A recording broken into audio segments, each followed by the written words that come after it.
வணக்கம். இன்றைய முக்கிய செய்திகள். கொல்லைப்புற பணி நியமனம் குறித்து மீண்டும் கேள்வி எழுப்பியுள்ள ஐகோர்ட். தலைமை செயலர் 3 வாரத்திற்குள் பிரமாண பத்திரம் தாக்கல் செய்ய அதிரடியாக உத்தரவிட்டுள்ளது.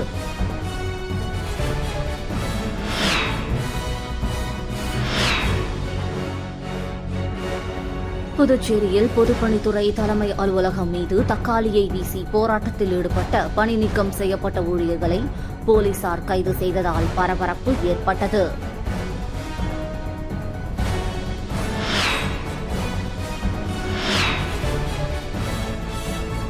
வாகனங்களில் வேக கட்டுப்பாடு சாதனம் கட்டாயம் பொருத்த வேண்டும் என்று புதுச்சேரி போக்குவரத்து ஆணையர் சிவக்குமார் தெரிவித்துள்ளார்.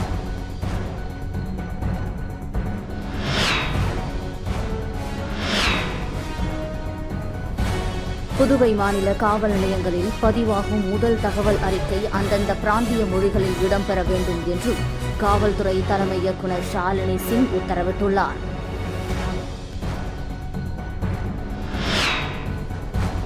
இனி வருவது விரிவான செய்திகள். கொல்லைப்புற பணி நியமனம் குறித்து மீண்டும் கேள்வி எழுப்பியுள்ள ஹைகோர்ட். தலைமை செயலர் 3 வாரத்திற்குள் பிரமாண பத்திரம் தாக்கல் செய்ய அதிரடியாக உத்தரவிட்டுள்ளது. புதுச்சேரியில் எந்த ஆட்சி நடந்தாலும் கொல்லைப்புற நியமனம் தொடர்கதையாகி வந்தது. வேலைவாய்ப்பு அலுவலகத்தில் பதிவு செய்தவர்களுக்கு வேலை கொடுக்காமல் தெரிந்தவர்கள் வேலையில் அமர்த்தப்பட்டு வந்தனர்.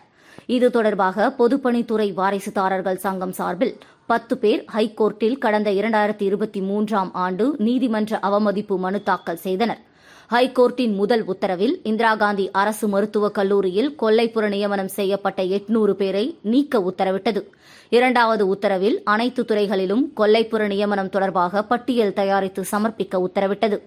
மூன்றாவது உத்தரவில் கொல்லைப்புற நியமனம் தொடர்பாக ஏன் பட்டியல் சமர்ப்பிக்கப்படவில்லை, குறிப்பாக பொதுப்பணித்துறையில் உள்ள 1500 பேரின் பட்டியலை ஒப்படைக்கவில்லை என கேள்வி எழுப்பியது. இந்த வழக்கு அண்மையில் மீண்டும் ஹைகோர்ட்டில் நீதிபதி பட்டு தேவானந்த் முன்னிலையில் விசாரணைக்கு வந்தது. இவ்வழக்கில் நீதிமன்ற உத்தரவுகளை சரியாக பின்பற்றாமல் இருப்பதால் புதுச்சேரி தலைமை செயலர் உடனடியாக கொல்லைப்புற நியமனம் புதுச்சேரியில் இல்லை என்ற பிராமண பத்திரத்தினை 3 வாரத்திற்குள் தாக்கல் செய்ய வேண்டும். அப்படி தாக்கல் செய்யாவிட்டால் அவர் அனைத்து ஆவணங்களுடன் நேரில் ஆஜராக வேண்டும் என உத்தரவிட்டார். இவ்வழக்கு அடுத்த மாதம் 11ஆம் தேதிக்கு ஒத்திவைக்கப்பட்டுள்ளது. புதுவை கல்வித்துறை செயலர், காரைக்கால் மாவட்ட ஆட்சியர் உட்பட 5 IAS அதிகாரிகள் பணியிட மாற்றம் செய்யப்பட்டனர். கல்வித்துறை செயலர் பிரியதர்ஷினி அருணாச்சல பிரதேசத்துக்கும், தொழிலாளர் நலத்துறை செயலர் ரெட்டி மிசோரமுக்கும், தொழில்துறை மேம்பாட்டு செயலர் ருத்ரகவுடு லடாக்கிற்கும், வேளாண் துறை செயலர் நெடுஞ்செழியன் புதுடில்லிக்கும், காரைக்கால் மாவட்ட ஆட்சியர் சோமசேகர் அப்பாராவ் கொட்டாரு லட்சத்தீவுக்கும் பணியிட மாற்றம் செய்யப்பட்டுள்ளனர். மத்திய உள்துறை அமைச்சகத்தின் கடிதத்தை அடுத்து புதுவை துணைநிலை ஆளுநர் கைலாஷ்நாதன் பிறப்பித்த உத்தரவில் மேற்கண்ட 5 IAS அதிகாரிகளும் வருகின்ற 30ஆம் தேதி புதுவை மாநில பணியிலிருந்து விடுவிக்கப்படுவர் என தெரிவித்துள்ளார்.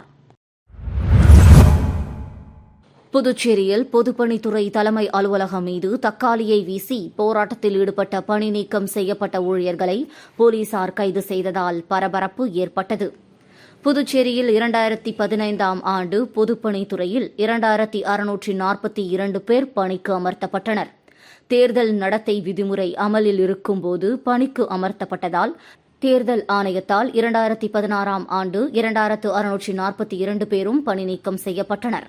இவர்கள் மீண்டும் பணி வழங்க வலியுறுத்தி பல கட்ட போராட்டங்கள் நடத்தி வருகின்றனர். ஆனால் கடந்த 8 ஆண்டுகளாக இவர்களுக்கு பணி வழங்கவில்லை. இந்த நிலையில் கடந்த பட்ஜெட் கூட்டத்தொடரில் பணி நீக்கம் செய்யப்பட்ட 2642 பேருக்கும் மீண்டும் பணி வழங்கப்படும் என்றும் அவர்களுக்கு மாதம் 10,000 ரூபாய் ஊதியம் வழங்கப்படும் என்றும் முதலமைச்சர் ரங்கசாமி அறிவித்து இருந்தார். ஆனால் இதுவரை அந்த அறிவிப்பு செயல்படுத்தப்படவில்லை. இதனை கண்டித்தும் மீண்டும் பணி வழங்க வேண்டும் என வலியுறுத்தியும் பணி நீக்கம் செய்யப்பட்ட ஊழியர்கள் இன்று பொதுப்பணித்துறை தலைமை பொறியாளர் அலுவலகம் முன்பு கண்டன ஆர்ப்பாட்டத்தில் ஈடுபட்டனர். 8 ஆண்டு காலம் தங்களது கோரிக்கைக்கு செவிசாய்க்காத புதுச்சேரி அரசு மற்றும் பொதுப்பணித்துறை அதிகாரிகளை கண்டித்து கண்டன கோஷங்களை எழுப்பிய ஊழியர்கள் பொதுப்பணித்துறை தலைமை அலுவலகம் மீது தக்காளியை வீசி தங்களின் எதிர்ப்புகளை தெரிவித்தனர். அப்போது போலீசார் தடுக்க முயலவே இரு தரப்பினருக்கும் கடுமையான வாக்குவாதம் ஏற்பட்டது. தொடர்ந்து ஊழியர்கள் தக்காளியை வீசிக்கொண்டே இருந்ததால் பொதுப்பணித்துறை தலைமை அலுவலகத்தில் கதவுகள் மூடப்பட்டது. இதனால் பொதுப்பணித்துறை தலைமை அலுவலகம் முன்பு சிறிது நேரம் பரபரப்பு நிலவியது.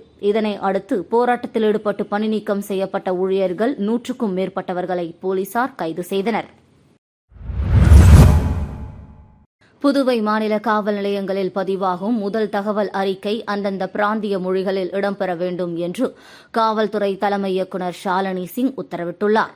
மத்திய உள்துறை அமைச்சர் அமித்ஷா அறிவுறுத்தலின் பேரிலும் புதுவை துணைநிலை ஆளுநர் கைலாஷ்நாதன் வழிகாட்டுதல் படியும் இந்த நிலை ஆணை பிறப்பிக்கப்பட்டுள்ளதாக டிஜிபி தெரிவித்தார். காவல் நிலையங்களில் பதிவு செய்யப்படும் முதல் தகவல் அறிக்கை புதுச்சேரி, காரைக்காலில் தமிழில் இருக்கும், மாஹே ஏனாம் மலையாளத்திலும், ஏனாம் பகுதியில் தெலுங்கிலும் இருக்கும். சட்ட நடைமுறைகளை உள்ளூர் மக்கள் எளிதாக புரிந்து கொள்ளவும் காவல் நிலையங்களை அவர்கள் எளிதில் அணுகவும் நோக்கிலும் இந்த உத்தரவு பிறப்பிக்கப்பட்டுள்ளது. முதுநிலை பல் மருத்துவ படிப்புக்கான புதுவை மாணவர்களின் நீட் தரவரிசை பட்டியல் மாநில சுகாதாரத்துறை இணையதளத்தில் வெளியிடப்பட்டது. கடந்த ஏப்ரல் 19ஆம் தேதி முதுநிலை பல் மருத்துவ படிப்புக்கான நீட் தேர்வு நடைபெற்றது. இதற்கான முடிவுகள் கடந்த மே 15ஆம் தேதி வெளியானது. புதுச்சேரியில் இந்த தேர்வை 210 மாணவ மாணவிகள் எழுதினர். தற்போது வெளியான தரவரிசை பட்டியலில் மாநில அளவில் முதலிடத்தை அதுல் பிரகாஷ் பெற்றுள்ளார். இவர் 960க்கு 692 மதிப்பெண்கள் எடுத்துள்ளார். 2ஆம் இடத்தை இந்திரஜாவும் 691 மதிப்பெண்கள், 3ஆம் இடத்தை முபீனாவும் 675, 4ஆம் இடத்தை விஷ்ணு பிரியாவும் 640, 5ஆம் இடத்தை தீபிகாவும் 632 பிடித்தனர். தேசிய மருத்துவ அறிவியல் தேர்வு வாரியத்தின் தரவு தளத்திலிருந்து புதுவை தரவரிசை பட்டியல் பெறப்பட்டுள்ளது. மாணவர் சேர்க்கையின் போது புதுவையை தவிர்த்து வேறு மாநிலத்தில் இரட்டை குடியுரிமை கோரவில்லை என்பதற்கான தேவையான ஆவணங்கள் மாணவரின் சுய உறுதிமொழியை சமர்ப்பிப்பதன் மூலம் சேர்க்கை நடைபெறும். இந்த பட்டியலில் ஏதேனும் ஆட்சேபனை இருந்தால் இந்த தரவரிசை பட்டியல் வெளியிடப்பட்ட தேதியிலிருந்து 5 நாட்களுக்குள் சுகாதாரத்துறை இயக்குநர் நோடல் அதிகாரியிடம் தெரிவிக்க சுகாதாரத்துறை அறிவுறுத்தியுள்ளது. வாகனங்களில் வேக கட்டுப்பாடு சாதனம் கட்டாயம் பொருத்த வேண்டும் என்று புதுச்சேரி போக்குவரத்து ஆணையர் சிவக்குமார் தெரிவித்துள்ளார். இதுகுறித்து அவர் வெளியிட்டுள்ள செய்திக்குறிப்பில் உச்சநீதிமன்றம் வழங்கிய உத்தரவை அடிப்படையாக கொண்டு வாகனங்களில் வேக கட்டுப்பாடு சாதனங்கள் கட்டாயமாக பொருத்த வேண்டும் என்பதற்கான நடைமுறைகள் மற்றும் வழிகாட்டுதல்களை சாலை போக்குவரத்து மற்றும் நெடுஞ்சாலை அமைச்சகம் வெளியிட்டுள்ளது. புதுச்சேரியில் அனைத்து வாகன விவரங்களும் தரவு தளத்தில் அடிப்படையில் நிபந்தனையுடன் சரிபார்க்க வேண்டும். அனைத்து விண்ணப்பங்களுக்கும் செல்லுபடியாகும் உற்பத்தி ஒப்புதல் சான்றிதழ் மட்டுமே ஏற்க வேண்டும். வேக கட்டுப்பாடு சாதனங்கள் முறையாக செயல்படுகிறதா என்பதை மாவட்ட சாலை போக்குவரத்து ஆய்வாளர்கள் நேரில் பரிசோதனை செய்வார்கள். பரிசோதனை வெற்றிகரமாக முடிந்த பிறகே தேவையான உள்நுழைவு அனுமதி வழங்கப்படும் என குறிப்பிடப்பட்டுள்ளது. புதுச்சேரிக்கு தனி மாநில அந்தஸ்து வழங்க மத்திய அரசை வலியுறுத்தி வருகின்ற 27ஆம் தேதி டெல்லி ஜந்தர் மந்தரில் போராட்டம் நடத்தப்போவதாக தனி மாநில அந்தஸ்து போராட்டக் குழு தலைவர் திரு நேரு தெரிவித்துள்ளார். புதுச்சேரி சட்டப்பேரவையில் செய்தியாளர்களை சந்தித்த புதுச்சேரி தனிமாநில அந்தஸ்து போராட்டக் குழு தலைவர் நேரு, புதுச்சேரி அரசில் துணைநிலை ஆளுநர், முதலமைச்சர், தலைமை செயலர் என 3 அதிகார மையங்களாக செயல்படுகிறார்கள். இதனால் மக்கள் பாதிக்கப்படுகிறார்கள் என்று கூறிய அவர், வெளி மாநிலத்திலிருந்து வரும் அதிகாரிகள் புதுச்சேரியில் ஆதிக்கம் செலுத்தி வருவதாகவும் இதற்கெல்லாம் தனி மாநில அந்தஸ்துதான் ஒரே தீர்வு என்றார். புதுச்சேரிக்கு தனி மாநில அந்தஸ்து வழங்க வேண்டும் என கையெழுத்து இயக்கம் நடத்தப்பட்டு சுமார் 1 லட்சம் கையெழுத்துக்கள் பெறப்பட்டு மத்திய அரசுக்கு இமெயில் மூலம் அனுப்பி வைக்கப்பட்டுள்ளதாகவும் தனி மாநில அந்தஸ்து கோரிக்கையை வலியுறுத்தி வருகின்ற 27ஆம் தேதி டெல்லி ஜந்தர் மந்தரில் போராட்டம் நடத்த உள்ளதாகவும் தெரிவித்தார். போராட்டத்திற்காக நாளை 25ஆம் தேதி ரயில் மூலம் சுமார் 200க்கும் மேற்பட்ட சமூக ஆர்வலர்கள் டெல்லி புறப்பட உள்ளதாகவும் தங்களின் போராட்டத்திற்கு புதுச்சேரியை சார்ந்த அரசியல் கட்சிகள் ஆதரவளிக்க வேண்டும் என்று கேட்டுக் கொண்டார்.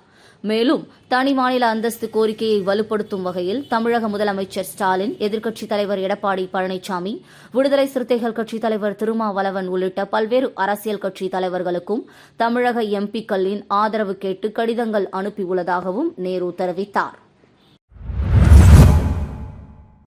புதுச்சேரி பொதுப்பணித்துறையில் பணிபுரியும் வாரிசுதாரர்கள் தங்களை பணி நிரந்தரம் செய்யக்கோரி இறந்த ஊழியரின் படத்துடன் பொதுப்பணித்துறை தலைமை அலுவலகம் முன்பு காத்திருப்பு போராட்டத்தில் ஈடுபட்டு வருவதால் பரபரப்பு ஏற்பட்டது. புதுச்சேரி பொதுப்பணித்துறையில் வாரிசுதாரர்கள் அடிப்படையில் 183 பேர் வவுச்சர் ஊழியர்களாக நியமிக்கப்பட்டு கடந்த 15 வருடங்களுக்கும் மேலாக பணிபுரிந்து வருகின்றனர். தங்களை பணி நிரந்தரம் செய்ய கோரி ஊழியர்கள் பல கட்ட போராட்டங்களில் ஈடுபட்டு வருகின்றனர். ஆனால் இதுவரை துறை அதிகாரிகளும் முதலமைச்சரும் எவ்வித நடவடிக்கையும் எடுக்காமல் உள்ளனர். இதுவரை பணியின் போது 10 பேர் உயிரிழந்துள்ளனர். இந்த நிலையில் இன்று வவுச்சர் ஊழியர்கள் 50க்கும் மேற்பட்டோர் பொதுப்பணித்துறை தலைமை அலுவலகத்தில் அதிகாரியிடம் பேச்சுவார்த்தை நடத்தினர். ஆனால் பேச்சுவார்த்தையில் உடன்பாடு ஏற்படாததால் ஊழியர்கள் பொதுப்பணித்துறை தலைமை அலுவலகம் உள்ளே காத்திருப்பு போராட்டத்தில் ஈடுபட்டனர். அப்போது அவர்கள் பணி நிரந்தரம் செய்ய கோரி கோஷங்களை எழுப்பினர். அரசு தங்களை பணி நிரந்தரம் செய்யும் வரை பல கட்ட போராட்டங்களில் ஈடுபட உள்ளதாக எச்சரிக்கை விடுத்தனர். தமிழக வெற்றிக் கழகத்தின் தலைவர் தளபதி அவர்களின் 51வது பிறந்த நாளையொட்டி கழக பொதுச் செயலாளர் திரு ஆனந்த் அவர்களின் சொல்லுக்கு இணங்க மாநில செயலாளர் திரு ஜி சரவணன் அவர்கள் வழிகாட்டியபடி புதுச்சேரி மாநிலம் அரியாங்குப்பம் தொகுதி தமிழக வெற்றிக் கழகம் சார்பாக தொகுதி நிர்வாக திரு வசந்தராஜா மற்றும் கிளை நிர்வாகி திரு ஜெகதீஷ் அவர்கள் ஏற்பாட்டில் தமிழக வெற்றிக் கழகத்தின் தலைவர் தளபதி விஜய் அவர்களின் பிறந்த நாள் அன்று புதுச்சேரி அரசு மகப்பேறு மருத்துவமனையில் பிறந்த குழந்தைகளுக்கு தேவையான பேபி கிட் இன்று வழங்கப்பட்டது. இந்த நிகழ்ச்சியில் சமூக ஊடக பிரிவு இணை ஒருங்கிணைப்பாளர் திரு நிரோஷ்குமார் மற்றும் அரியாங்குப்பம் தொகுதி தொண்டரணி நிர்வாகி திரு பிரபு, கிளை நிர்வாகிகள் திரு செல்வா, திரு மணிகண்டன், மகளிர் அணி நிர்வாகிகள் திருமதி கலா, திருமதி ஜெயா மற்றும் நிர்வாகிகள் திரு முரளி, திரு பவித்ரன், திரு மனோ, திரு பிரகாஷ், திரு புண்ணியமூர்த்தி, திரு விஸ்வா, திரு விஸ்வம், மணவெளி தொகுதி திரு ஆகாஷ் அனைவரும் கலந்து கொண்டு விழாவை சிறப்பித்தனர். புதுச்சேரியில் ஓய்வு பெற்ற அங்கன்வாடி பணியாளர்கள் நலசங்கம் சார்பில் காத்திருப்பு போராட்டம் நடைபெற்றது. புதுச்சேரி நடேசன் நகரில் உள்ள மகளிர் மற்றும் மாற்றுத்திறனாளிகள் அலுவலகம் முன் நடைபெற்ற இந்த போராட்டத்துக்கு ராதாகிருஷ்ணன் தலைமை வகித்தார். ஓய்வு பெற்ற அங்கன்வாடி பணியாளர்களுக்கு சட்டப்படி கிடைக்க வேண்டிய பணிக்கொடை 6வது ஊதியக்குழு பரிந்துரைப்படி அங்கன்வாடி ஊழியர்களுக்கு வழங்க வேண்டிய 50% நிலுவைத் தொகை, ஓராண்டுக்கும் மேலாக வழங்கப்படாமல் உள்ள முதியோர் ஓய்வூதிய தொகை உள்ளிட்டவற்றை வழங்க வலியுறுத்தி போராட்டத்தில் முழக்கமிட்டனர். சங்கத் தலைவர் மண்ணாங்கட்டி, நூர் பீவி, ருக்மணி, தேவிகா, அரசு ஊழியர்கள் சம்மேளனத்தைச் சேர்ந்த பிரேமதாசன், ரவிச்சந்திரன் உள்ளிட்டோர் கலந்து கொண்டனர். புதுச்சேரி அரசு சமூக நலத்துறை மூலம் ஊசுடு தொகுதியைச் சேர்ந்த பயனாளிகளுக்கு இலவச காலணி மற்றும் போர்வைகளை அமைச்சர் சரவணன்குமார் வழங்கினார். புதுச்சேரி அரசு சமூக நலத்துறை மூலம் ஊசுடு சட்டமன்ற தொகுதிக்கு உட்பட்ட 60 வயதிற்கும் மேற்பட்ட முதியவர்கள் மற்றும் மாற்றுத்திறனாளிகளுக்கு இலவச காலணி, போர்வை வழங்கும் நிகழ்ச்சி நடந்தது. கரசூர் மற்றும் சேதராப்பட்டு பகுதிக்கு உட்பட்ட அங்கன்வாடி மையத்தில் நடந்த நிகழ்ச்சியில் தொகுதியின் சட்டமன்ற உறுப்பினரும் அமைச்சருமான சரவணன்குமார் தலைமை தாங்கி பயனாளிகளுக்கு இலவச காலணி மற்றும் போர்வை வழங்கினார். இதில் துறை அதிகாரிகள், அங்கன்வாடி ஊழியர்கள் மற்றும் பாஜக நிர்வாகிகள், ஊசுடு தொகுதி பாஜக ஒருங்கிணைப்பாளர் சாய் தியாகராஜன், தொகுதி தலைவர் முத்தாலு முரளி உட்பட கட்சி நிர்வாகிகள் புருஷோத்தமன், ஏழுமலை, தேவா சதாசிவம், சீனு, சிலம்பரசன், கவிதா, இன்பராஜ், அருள் உட்பட ஊர் முக்கியஸ்தர்கள் ஏராளமானோர் கலந்து கொண்டனர். புதுச்சேரி அரசு சமூக நலத்துறை மூலம் திருபுவனை தொகுதியைச் சேர்ந்த பயனாளிகளுக்கு இலவச காலணிகள் மற்றும் போர்வைகளை சட்டமன்ற உறுப்பினர் அங்காளன் வழங்கினார். புதுச்சேரி அரசு சமூக நலத்துறை மூலம் திருபுவனை சட்டமன்ற தொகுதிக்கு உட்பட்ட 60 வயதிற்கு மேற்பட்ட முதியவர்கள் மற்றும் மாற்றுத்திறனாளிகளுக்கு இலவச காலணி, போர்வை வழங்கும் நிகழ்ச்சி நடந்தது. இதில் திருபுவனை தொகுதிக்கு உட்பட்ட 14 கிராமங்களில் உள்ள 19 அங்கன்வாடி மையங்களில் முதியோர்களுக்கு சமூக நலத்துறை மூலம் வழங்கும் போர்வைகள் மற்றும் காலணிகள் திருபுவனை தொகுதியின் சட்டமன்ற உறுப்பினர் அங்காளன் தலைமையில் வழங்கப்பட்டது. இதில் துறை அதிகாரிகள், அங்கன்வாடி ஊழியர்கள், சட்டமன்ற உறுப்பினரின் ஆதரவாளர்கள், ஊர் முக்கியஸ்தர்கள் மற்றும் பொதுமக்கள் ஏராளமானோர் கலந்து கொண்டனர். ஓதியம்பட்டு பகுதியில் அமைந்துள்ள ஸ்ரீ சர்க்குரு மகான் வண்ணார பரதேஸ்வரர் சித்தர் ஆலயத்தில் பிரதோஷ பூஜை சிறப்பாக நடைபெற்றது. புதுச்சேரி மாநிலம் முருங்கப்பாக்கத்திலிருந்து வில்லியனூர் போகும் வழியில் ஓதியம்பட்டு கிராமத்தில் அமைந்துள்ள மிகவும் பழமை வாய்ந்த ஸ்ரீ சர்க்குரு மகான் வண்ணார பரதேஸ்வரர் சித்தர் ஆலயத்தில் தேய்பிறை பிரதோஷ வழிபாடு நடைபெற்றது.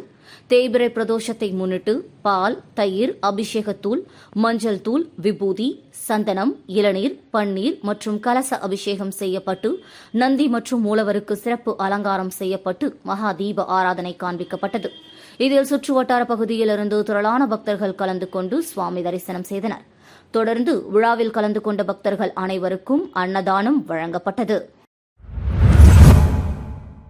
கதிர்காமம் வடக்கு பாரதிபுரம் செண்பகாநகர் பகுதியில் அமைந்துள்ள அருள்மிகு ஸ்ரீ நாகமுத்து மாரியம்மன் ஆலயத்தில் தேய்பிறை பிரதோஷ வழிபாடு நடைபெற்றது.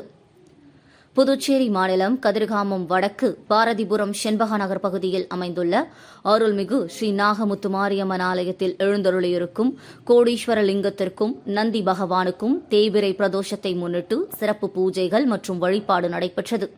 இதில் அம்மா மக்கள் முன்னேற்றக் கழகம் தமிழ்நாடு மற்றும் புதுச்சேரி மாநிலத்தில் 2026 சட்டமன்ற தேர்தலில் பெருவாரியான வாக்குகள் வித்தியாசத்தில் வெற்றி பெற வேண்டி சிவன் மற்றும் நந்தி பகவானுக்கு பால், தயிர், இளநீர், விபூதி, பன்னீர், பஞ்சாமிர்தம், சந்தனம், தேன் உள்ளிட்ட பல்வேறு வாசனை திரவியங்களால் அபிஷேகம் செய்யப்பட்டது.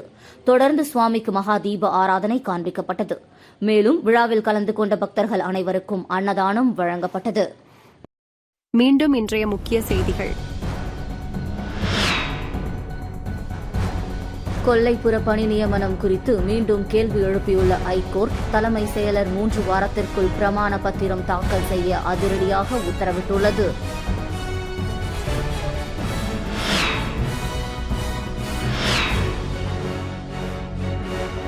புதுச்சேரியில் பொதுப்பணித்துறை தலைமை அலுவலகம் மீது தக்காளியை வீசி போராட்டத்தில் ஈடுபட்ட பணி நீக்கம் செய்யப்பட்ட ஊழியர்களை போலீசார் கைது செய்ததால் பரபரப்பு ஏற்பட்டது.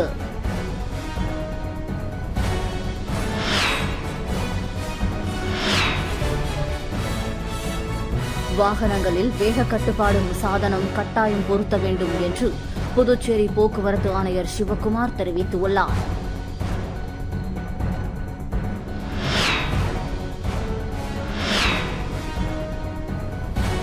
புதுவை மாநில காவல் நிலையங்களில் பதிவாகும் முதல் தகவல் அறிக்கை அந்தந்த பிராந்திய மொழிகளில் இடம்பெற வேண்டும் என்று காவல்துறை தலைமை இயக்குநர் ஷாலினி சிங் உத்தரவிட்டுள்ளார்.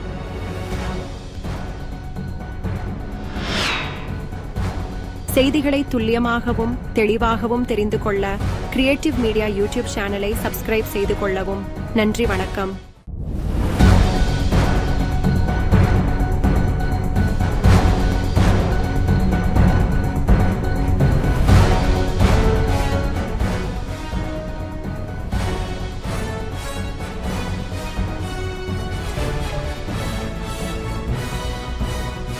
நம்ம சேனலை சப்ஸ்கிரைப் பண்ணுங்க, லைக் பண்ணுங்க, ஃப்ரெண்ட்ஸ்க்கும் ஷேர் பண்ணுங்க. தேங்க்யூ.